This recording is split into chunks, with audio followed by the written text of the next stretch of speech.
This is One on One.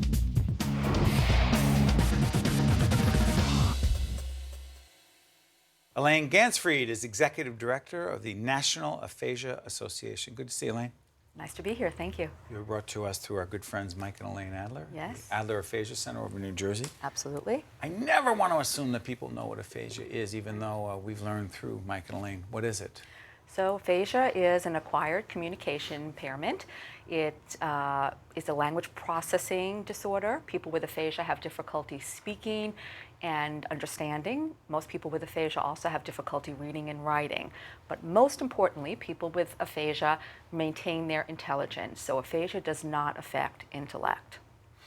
How many Americans are dealing with aphasia? Well, that's an interesting question because we have a hard time finding out exactly how many people. We've been using the same statistic actually for the last 30 years. But right now we're saying that over 1 million people in the United States have aphasia, or one in about 250 to 275 people. Why is it, you know, again, and knowing Mike and Ellayne for a long time, and they have a wonderful Adler Aphasia Center in New Jersey, which is in many ways a national model. You know, they're doing really good work there. So we've been there, we've done programming. Absolutely. We've seen it. And I've asked myself the question: A, why aren't there more centers like that? B, why is there not greater public awareness of aphasia? That's what I'd like to know. That's the mission of the organization, No, actually. I understand that, but it's not a rhetorical question. No, I I do know. struggle with that. We struggle with it every day. It's a challenge. I think part of the issue is that aphasia is not a disease unto itself. It's actually a symptom of some other kinds of conditions. So for instance, the most common cause of aphasia is stroke. So stroke is the disease process, and then aphasia is a result of a stroke. So people don't necessarily know those smaller kinds of symptoms by name. For instance, somebody wouldn't know necessarily what spasticity was if that was something that someone had as a result of a neurological condition. So that's part of our struggle. The word, people not using the word, so people oftentimes will talk about aphasia and explain what it is. And the minute that you explain what it is, everybody says, oh, I know someone with aphasia, my friend, my mother, my father, etc. But they don't know, they don't put a name to it. Curious about this. Stroke is a common cause or something that triggers aphasia. Do other things trigger aphasia, and is one of those things some neurological issues having to do with age? Okay. So stroke is the most common cause, and aphasia can also be acquired as a result of brain injury, various traumatic brain injuries, also brain tumors, some other neurological conditions. Interestingly, we're finding more recently that migraine headaches or history of migraine headaches have been thought to trigger aphasia, or people have acquired aphasia. Really? Yes, yes. Okay, so devil's advocate, because I suffer from migraines. So do I. Okay, so is there anything we would do, or anyone else, of the millions of people who suffer from migraines? You do anything No, I think proactively? No, I think people just need to be aware of it, so that if in fact they're experiencing some difficulty with their communication, they should mention that to the doctor, that they have a history of migraines, because oftentimes that's not something that people will normally say. Yep. or will include it. The reporter on the Grammy Awards actually a couple of years ago, I don't know if you saw that. I remember that. So everyone thought she was having a stroke, and it ended up it was a severe reaction to migraines. Is that, oh my God. Yeah. Public awareness, huge issue. Talk to us about some of the ways that you are, in fact, being engaged in public awareness. Okay, well, we're engaged. You brought your props. I know brought you my did. props. Use your props. I did. Okay. You can never come to public television. You bring your props and not use them. I have all my props. So you have nonprofit props. We like those. I do. So lots of the ways that we increase awareness. Obviously, we have a website. We also have an 800 number, a hotline where people can call us from all over the country. The hotline is 800-922-4622. Say it again. 800-922-4622. 4622. They're going to put that in. Go ahead. Great. So people can call us. Anybody that contacts us, we send a free information packet, which has lots of information about aphasia. We have a brochure about questions and answers. We have our ID card, which is a really, really important tool for everybody with aphasia to carry. So if you have aphasia, it tells you, I have aphasia. Give me time to communicate how you can help. Give me time to communicate. Speak simply and directly to me. Do not shout. Right. It does not help. Right. Ask yes or no, closed-ended questions.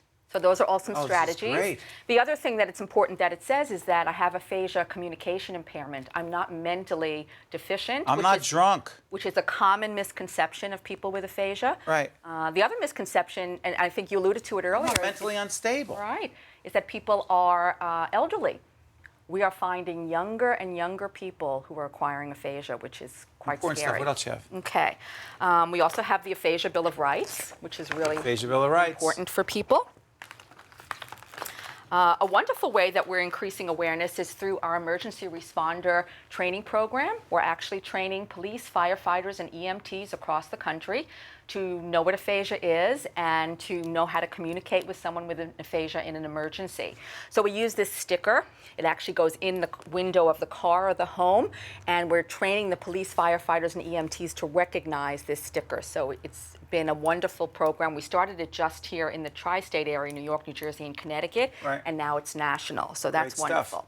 June is National Aphasia Awareness Month. It is. It is. So every June, we make sure that we beef up our activities. We always have a theme and a poster. And We have a poster we're putting up, so go ahead. great. And so this is our poster for this year. I love this. So the power of aphasia groups, the equation for living successfully with aphasia, because we need more and more groups and programs like the Adler Aphasia Center. Question. Yes. I've always noticed that some of the more successful efforts to raise public awareness built around a spokesperson people can identify with. You're smiling, you're laughing because you know where I'm going. I know exactly. And Are we any closer to having someone who people say, oh, that's someone I recognize, and Well, he or she has aphasia? the good news is, and I think most people are aware that of Gabby Giffords. Yes. And the fact that she had a brain injury. And the good news is that Gabby and her husband Mark Kelly are actually talking about the fact that she has aphasia now. Okay. So that's a wonderful step in the right direction, because people do understand who she is and they can associate with her. We'd love to have someone who would go out there and speak on behalf of people with aphasia. We also like just the average person to speak, because we want people to understand that aphasia knows no boundaries. It affects everybody. And so we're all, unfortunately, someone who could acquire aphasia at some point. The organization is called the National Aphasia Association. Throughout this segment, we've been putting up the website. You saw the 1-800 number? 1-800. number.